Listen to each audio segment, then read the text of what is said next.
पंजाब केसरी की टीम अब उस आश्रम में पहुंच चुकी है जहां कपिल मुनि आज भी तपस्या कर रहे हैं। हम आपको दिखा रहे हैं, ये वही गुफा है जहां पर कपिल मुनि तपस्या कर रहे हैं।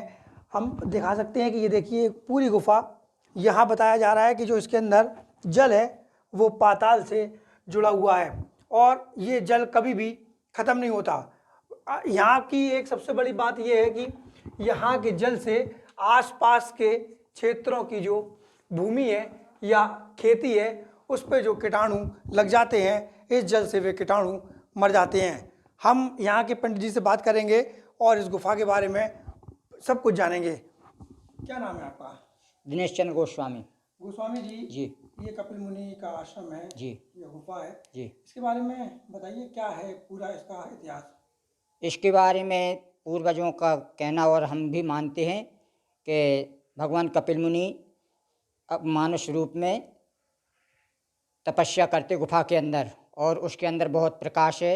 श्यामा गाय है, उनके और भी बहुत साथ हैं तपस्वी, और तालाब है, सूर्य से ज़्यादा प्रकाश है वहाँ पे, मैदान है।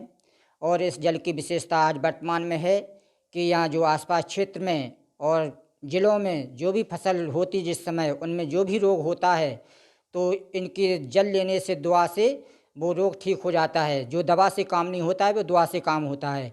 यहाँ अंधों की आंखें भी खुल गई हैं, दृष्टि मिल गई है, और यहाँ हजारों बांझों की गोदें भी भर गई हैं।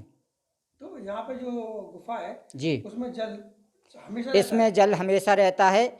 इसका जल परमात्मा की महिमा से पाताल से जुड़ा हुआ है, क्योंकि जो कहीं कुछ भर दिया जाए तो वो सूख जाता है, और जो जल मूल जड़ होती है इसकी वजह से वो जल यहाँ रहता है। इस जल की विशेषता ये है कि जो फसलों में जिस समय भी जो रोग होता है, कीटाणु होते हैं, वो इस परमात्मा का नाम लेने से, जल डालने से खेत के कोने पे, तीन पे, वो रोग निवारण हो जाता है। गाय की कोई आस्था थी यहाँ पे? गाय की गाय जो श्यामा गाय है, पहले बरेदी था, गाय चरने जाती आती थी। जब चरते चरते उसको काफ़ी समय हो गया तो 6 महीने साल भर के बाद उस बरेदी ने और साथियों ने उससे कहा कि इस बरेदी की चराई क्यों नहीं लेते और इसका पता क्यों नहीं लगाते हो। तो उसने एक बार इसके पीछे आके इसको देखा, इसके पीछे आया, यहाँ तक तो सीधा चला आया जानवर आम आदमी की तरह, और उसके बाद मंदिर में आने से उसका दिल घबराया तो भगवान ने उसको प्रेरणा दी कि पूँछ पकड़ लो। पूँछ पकड़ने से वो गाय जैसी चलती गई, वो भी चलता गया उसके पीछे। तो परमात्मा कपिल मुनि के पास पहुंचा। उनने कहा, ध्यान में थे वो, 2 मिनट बाद उनने आँख खोल के देखा, उसने प्रणाम करके इंतजार करके नमस्कार किया। तो बोले कि क्या है बच्चे, क्यों आए? बोले, भगवान हम माँ बाप गरीब हैं हमारे, हम भी गरीब हैं, और जानवर चढ़ा के अपने माँ बाप का और अपना भरण पोषण करते हैं, तो हमको इसकी चराई मिलना चाहिए। तो बाबा के पास भभूति रहती देखने में तो, और कुबेर का खजाना उनके लिए कम पड़ जाता है, कुबेर का खजाना कुछ भी नहीं है।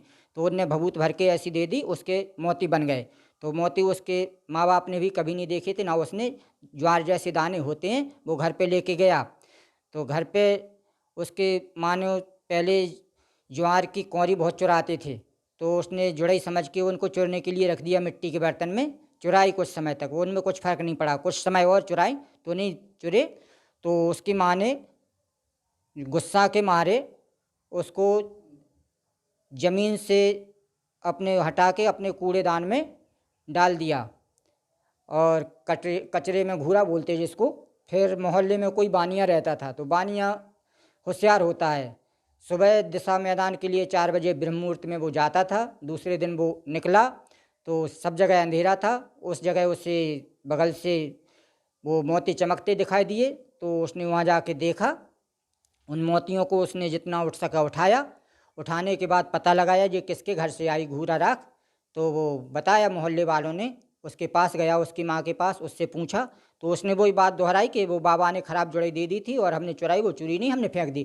तो उसने 2-4 दाने उसको समझाने के लिए दिए और सारे के सारे रख लिए। इसके बाद वो फिर बरेदी को भेजा गया यहाँ पे, तो बरेदी को फिर दोबारा रास्ता नहीं मिली। जब से ये रास्ता बंद हो गया, इसके पहले ये रास्ता चालू थी।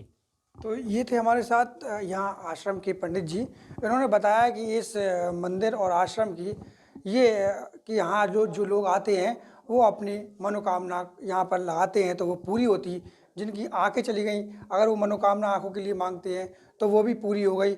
और सबसे आश्चर्य की बात यह है कि जो ये गुफा है, यहाँ जो जल आता है वो यहाँ से जो इसका जो जल है वो कभी ख़त्म नहीं होता।